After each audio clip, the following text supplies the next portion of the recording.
अस्सलाम वालेकुम। तालिबान के मरकज़ी तर्जुमान ज़बीहुल्लाह मुजाहिद साहब जो कुछ ही अर्सा पहले मंजर आम पर आए, उससे पहले किसी ने उनकी शक्ल तक नहीं देखी थी और बस उनके बयानात वगैरह आ जाते थे।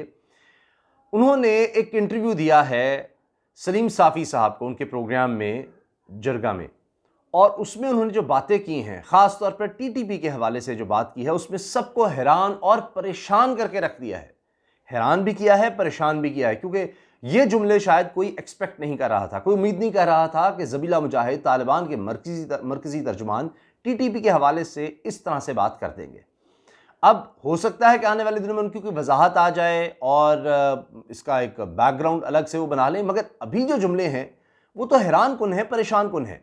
ये कहना कि टीटीपी हमारा मामला ही नहीं है, अफ़गानिस्तान का मामला टीटीपी नहीं है, यानी टीटीपी वो दहशतगर्द तंजीम जिसने पाकिस्तान में हज़ारों लोगों को शहीद किया, इतना पाकिस्तान को नुकसान पहुँचाया, तो उम्मीद ये की जा रही थी कि अफ़गान तालिबान उनके खिलाफ कार्रवाई करेंगे। अच्छा, ये सवाल भी हुआ है। तो बहरहाल उनके बयान से ये लग रहा है कि बराह रास्त शायद वो टीटीपी के खिलाफ कोई कार्रवाई नहीं करेंगे, क्योंकि उन्होंने कहा कि टीटीपी अफ़गानिस्तान का मसला नहीं है, टीटीपी पाकिस्तान का मसला है और उनके खिलाफ जंग का जवाज़ है, नहीं है, क्या करना है, ये वहाँ के यानी पाकिस्तान के उलमा इस हवाले से देखें, इस पर बात करें। और फिर ये जब ये सवाल पूछा सलीम साफ़ी साहब ने कि जी क्या आप टीटीपी के खिलाफ कार्रवाई करेंगे, उनके खिलाफ जंग करेंगे, तो उन्होंने कहा कि जी हमने तो वाज़े कर दिया हुआ है कि अफ़गानिस्तान की सरज़मीन किसी पड़ोसी मुल्क के ख़िलाफ़ इस्तेमाल नहीं होगी, और ये भी कि टीटीपी जब ये कहती है कि जी उन्होंने बैत कर ली है मुल्ला हिबतुल्लाह की, जो अफ़गान तालिबान के सरबराह हैं, अमीर हैं, तो फिर उनको उनकी बात माननी चाहिए और किसी के ख़िलाफ़ कार्रवाई नहीं करनी चाहिए। और जहाँ तक बात है उनके खिलाफ, टीटीपी के खिलाफ अफ़गान तालिबान की कार्रवाई की, तो इस पर उन्होंने यही कहा कि ये पाकिस्तान का मामला है, हमारा मामला नहीं है, और अगर कोई किसी पड़ोसी मुल्क के खिलाफ कार्रवाई करता, जंग करता पाया गया, तो उसके खिलाफ हम कार्रवाई करेंगे। और फिर ये भी उन्होंने कह दिया कि सरहद बड़ी तवील है पाकिस्तान के साथ, तो बहुत सी जगह ऐसी हैं जहाँ पर अब तक हमारा कंट्रोल नहीं है, हम नहीं गए। तो इससे वो इसका मतलब इशारा दे रहे हैं कि अभी उनमें कैपेसिटी ही नहीं है टीटीपी के खिलाफ कुछ करने की शायद। इसके साथ इसकी तफसील पर जाने से पहले उनके जो अल्फाज थे, वो जुमले थे, उस पर अगर हम जाएं, तो उससे पहले मैं चाह रहा हूं कि मैं आपको दीगर जो अभी ताज़ा खबरें हैं वो बयान कर दूं। एक तो ये कि एक और ड्रोन हमला किया है अमेरिका ने, और ये इस दफ़ा काबुल में ये ड्रोन हमला किया गया है, और ये दूसरा हालिया दिनों में हमला है जिसके बारे में ये कहा जा रहा है कि ये हमला खुदकुश दहशतगर्द पर किया गया जो काबुल एयरपोर्ट को निशाना बनाना चाहता था। इससे पहले अमेरिकी सदर भी कह चुके हैं कि अगले 24 से 36 घंटे में एक और बड़ा हौलनाक धमाका होने वाला है, तो इसीलिए अब अमेरिका ने कार्रवाई की। और एक और बात यह है, बड़ी अहम बात, कि तालिबान ने इस चीज़ की तस्दीक की है कि ये ड्रोन हमला किया गया और ये मुबैना तौर पर एक दहशतगर्द पर, यानी जो खुदकुश हमलावर था, और कार का भी मैंने पढ़ा है कि बताया गया, क्योंकि अभी तक इब्तदाई इतलात हैं, देखा जा रहा है कोई रेजिडेंशियल इलाके में कहा जा रहा है कि ये हुआ है, तो ये मिज़ाइल से एक खुदकुश हमलावर को जो गाड़ी में था, शायद वो गाड़ी से काबुल एयरपोर्ट पर हमला करना चाहता था, उसको निशाना बनाया गया है। तो अब नज़र ये आ रहा है कि आने वाले दिनों में अमेरिका ड्रोन हमले जारी रखेगा। अगरचे जो पहला ड्रोन हमला हुआ था जिसमें कहा गया कि काबुल एयरपोर्ट पर जो दहशतगर्दाना कार्रवाई की, खुदकुश हमला किया गया, उसके मनसूबा साज को हलाक कर दिया गया उसमें, तो उस पर तालिबान ने एहतजाज किया था और मजम्मत की थी कि जी अब ये हमारे अंदरूनी मामलात में मुदाखलत होगी, अफ़गानिस्तान में मज़ीद ड्रोन हमले करना, जब अब अमेरिका यहाँ से निखला कर रहा है। तो अब ये देखना होगा कि क्या इनके दरमियान वर्किंग रिलेशनशिप बनता है। अच्छा जी, जनाब मुल्ला हिबतुल्लाह के हवाले से एक बड़ी ज़बरदस्त खबर ये सामने आई है कि वो जल्द ही मंजर आम पर आने वाले हैं। कंधार में कहा जा रहा है, कन्फर्म किया जा रहा है कि वो मौजूद हैं, अमीर हैं, और आने वाले दिनों में शायद वो मंजर आम पर आएंगे।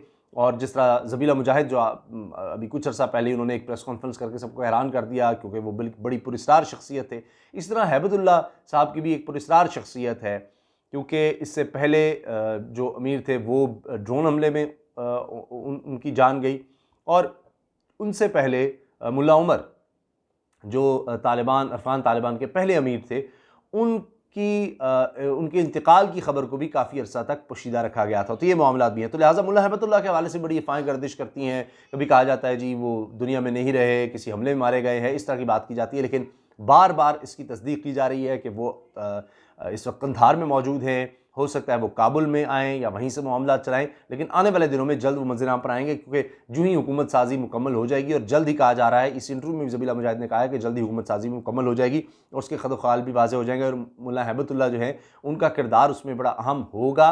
क्या किरदार होगा, किस तरह से होगा, वो शूरा को हेड कर रहे होंगे या रहनुमाई कर रहे होंगे, ये अभी पूरी तरह से डिसाइड नहीं है, लेकिन ये ज़रूर है कि वो बराह रास्त कहीं किसी न किसी हैसियत में इन्वॉल्व होंगे। गुलबदीन हिकमत यार जो हिज़्ब इस्लामी के सरबराह हैं, उन्होंने पाकिस्तानी मीडिया से बात करते हुए कहा है कि भारत सबक सीखे, बाज आ जाए, माजी से सबक सीखे और अफ़गानिस्तान के अंदरूनी मामलात में दखलंदाजी से बाज आ जाए। ये एक दफ़ा फिर उन्होंने बड़ी वाज़ धमकी दी है। फिर उन्होंने कहा है कि बाहर की दुनिया अपने कल्चर को, अपने तर्ज़ ज़िंदगी को, या जो पर्दे की बात की जाती है, औरतों के बारे से बात की जाती है, उसको हमारे ऊपर ना थोपे। अफ़गानिस्तान का अपना एक कल्चर है, तो हमारे साथ ज़बरदस्ती करने की ज़रूरत नहीं है। और अल-कायदा के हवाले से उन्होंने कहा है कि पहले चूँकि बैरूनी ताकतें यहाँ पर थीं, गैर मुल्की अफ़वाज थीं, तब ये बहुत बड़ा मसला था, लेकिन अब जब बैरूनी अफ़वाज चली जाएंगी, यहाँ से मुकम्मल इनख़ला हो जाएगा, तो दाइश को कंट्रोल कर लिया जाएगा, ये इतना बड़ा मसला नहीं रहेगा। ये भी कहा जा रहा है तालिबान की तरफ से कि ये ज़्यादातर जो हैं गैर मुल्की थे, अफ़गान नहीं थे, अफ़गान पहचाने जाते हैं अपने लिबास से भी, अंदाज़ से भी, गुफ्तगू से भी, तो इनको हटाना ज़्यादा मसला नहीं होगा। ज़्यादातर तो वैसे ही वापस अपने मुल्कों में कहीं चले गए हैं। अब कई इलाके हैं जहाँ पर जंग चल रही है, चाहे वो इराक़ है, चाहे वो शाम है, चाहे वो यमन है, जहाँ पर अभी हुस्सियों ने भी एक बहुत बड़ा हमला किया, मिसाइल और ड्रोन हमले किए हैं वहाँ पर इत्तेहादी जो फ़ौज है या वहाँ की जो यमन की फ़ौज है उसके ऊपर, तो वो भी बड़ा नुकसान हुआ है। तो बहरहाल ये तालिबान का कहना है कि वहाँ चले गए हैं, हालांकि वो इनमें भी मौजूद हो सकते हैं, क्योंकि अब तो कई ऐसे भी हैं कि जो शायद अफ़गान होते हुए भी उसमें शामिल हो गए हो। तो बहरहाल ये एक चैलेंज ज़रूर है इस वक्त अफ़गान तालिबान के लिए। तालिबान अब काबुल एयरपोर्ट के टेक ओवर की तैयारी मुकम्मल कर चुके हैं और किसी भी वक्त बाकायदा ऐलान भी हो सकता है।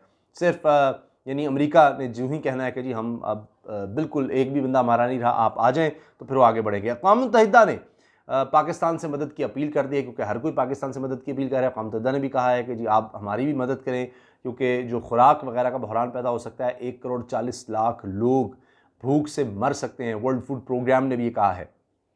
तो अफ़गानिस्तान में लोगों को भूख से बचाने के लिए पाकिस्तान की मदद दरकार है कि किसी तरह से उन तक सामान की तरसील हो सके। ये भी एक बड़ी अहम डेवलपमेंट है और यकीन पाकिस्तान इसमें भी अपना किरदार अदा करेगा। अच्छा, अब आप देखिए जो जुमले हैं, ताकि क्योंकि ये एक अजीब बात है, इस पर बहुत ज़्यादा बात हो रही है कि ये किस तरह से, क्योंकि पाकिस्तान तो कोशिशें कर रहा है कि दुनिया अफ़गान तालिबान को ना सिर्फ ये कि तस्लीम करे, उनके साथ कम से कम वर्किंग रिलेशनशिप ज़रूर बनाए। शाह महमूद कुरैशी का बयान आया है कि जितने भी हमसाया मुल्क हैं वो यानी अफ़गान तालिबान के साथ एक वर्किंग रिलेशन के लिए तैयार हैं। तो पाकिस्तान इतनी कोशिशें कर रहा हो, तो उसके जवाब में टीटीपी, जिसका सबको पता है एपीएस से लेकर जीएचक्यू से लेकर हवाई अड्डे, आप कोई जगह नहीं है ऐसी, बाज़ार, मसाजिद जहाँ पर टीटीपी ने हमले ना किए हों, हज़ारों लोगों की जानें गईं, 80,000 तकरीबन लोग पाकिस्तान के शहीद हुए हैं दहशतगर्दी के खिलाफ जंग में। तो उसमें टीटीपी ने जिस तरह दहशतगर्दी की, तो उसके खिलाफ एक्सपेक्ट किया जा रहा था कि अफ़गान तालिबान बराह रास्त कार्रवाई करेंगे, लेकिन अभी तक ऐसे लग रहा है कि उनको तंबीह की जा रही है, टीटीपी को समझाया जा रहा है, पैगामात दिए जा रहे हैं, वार्निंग दी जा रही है, लेकिन बराह रास्त अभी तक अफ़गान तालिबान कमिट नहीं कर रहे कि उनके खिलाफ कोई जंग करेंगे या कार्रवाई करेंगे। अब ये जुमले सुन लीजिए।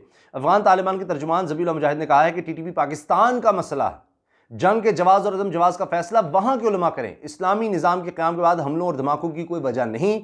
अफ़गान तालिबान के सरबराह बार बार वाज़ेह कर चुके हैं, अफ़गान सरजमीन किसी के खिलाफ इस्तेमाल नहीं होगी। ज़बीउल्लाह मुजाहिद ने कहा कि अगर पाकिस्तानी तालिबान अफ़गान तालिबान के सरबराह को अपना सरबराह मानते हैं तो इन्हें इनकी बात भी मानना होगी। जरगा में सलीम साफ़ी से गुफ्तगू में इन्होंने कहा कि पाक अफ़गान तवील सरहद पर बाज़ मकामात ऐसे हैं जहाँ अभी तक इनकी रसाई नहीं है, यानी अफ़गान तालिबान की नहीं है, तो वहाँ अगर वो टीटीपी मौजूद है तो हमारे लिए मुश्किल है, गालिबन उनका ये मतलब है कहने का। हुकूमत की तश्कील के बाद इससे मुतालिक मैकेनिज़्म बनाएंगे कि सरहदों तक किस तरह पहुँचना है। अगर किसी को पड़ोसी मुल्क के खिलाफ कार्रवाई करते हुए पाया गया तो उन लोगों के खिलाफ कार्रवाई की जाएगी। जब इनसे सवाल किया गया कि क्या अफ़गान तालिबान कलअदम तहरीक तालिबान पाकिस्तानी टीटीपी से कहेंगे कि वो पाकिस्तान के खिलाफ जंग ना करें, तो उन्होंने जवाब दिया कि टीटीपी का मामला अफ़गानिस्तान का नहीं बल्कि पाकिस्तान का है। इनकी जंग के जवाज़ और अदम जवाज़ से मुतालिक फैसला करना और लाहेमिल बनाना हमारा नहीं, पाकिस्तानी उलमा और दीनी हलकों का काम है। तर्जुमान अफ़गान तालिबान ने ज़बीउल्लाह मुजाहिद ने कहा कि जहाँ तक हुकूमत का सवाल है तो उसकी तश्कील के हवाले से भरपूर तरीके से काम जारी है। बाज़ मामलों में ताख़ीर हो रही है, इससे मसाइल हैं तिजारती सफारती, इसको जल्द हल कर लिया जाएगा, इस हवाले से उन्होंने बात की है। और फिर उन्होंने कहा है कि अब्दुल्ला और हामिद करज़ई को कोई नज़रबंद नहीं किया गया और वो आज़ाद हैं, सिक्योरिटी के मामला ज़रूर हैं। अगर अमरुल्लाह सालेह भी हथियार डाल देते हैं तो उनसे माफ़ी का सोचा जा सकता है। पंजशेर जो है पूरी तरह से हमने घेर लिया हुआ है, वो मामला 60% हल हो चुका है। कोशिश है मुज़ाकरात से हल हो, वरना ज़्यादा अरसा चलेगा नहीं। पंजशेर हम जल्दी कंट्रोल कर लेंगे क्योंकि हमने हर तरफ से घेर लिया हुआ है। और अगर अशरफ गनी भी वापस आते हैं तो उनसे भी माफ़ी का सोचा जा सकता है। हमने आम माफ़ी का ऐलान किया। और काबुल में हालात इसलिए ख़राब हुए एयरपोर्ट पर ख़ास तौर पर के, और धमाका भी वहीं हुआ जहां अमेरिकी फोर्सेस का कंट्रोल था। तो एक तो अमेरिका ने सबको बुला लिया, जैसे जो भी आएगा उसको हम साथ ले जाएंगे, तो इससे हालात बहुत ज़्यादा ख़राब हुए। हालांकि हम लोगों से कह रहे हैं कि एक बाइज़्ज़त तरीके से भी आप अगर जाना ही है मुल्क से जा सकते हैं। बाद में जो कमर्शियल फ़्लाइट्स होंगी, हम दुनिया से कोई राब्ता ख़त्म नहीं कर देंगे, तो आप उस पर भी जा सकते हैं। तो ये भी उनके पास ऑप्शन है। तो ये इस वक्त ताज़ा तरीन सूरत हाल है। आप अपनी राय का इजहार ज़रूर कमेंट्स में कीजिएगा। अल्लाह हाफ़िज़।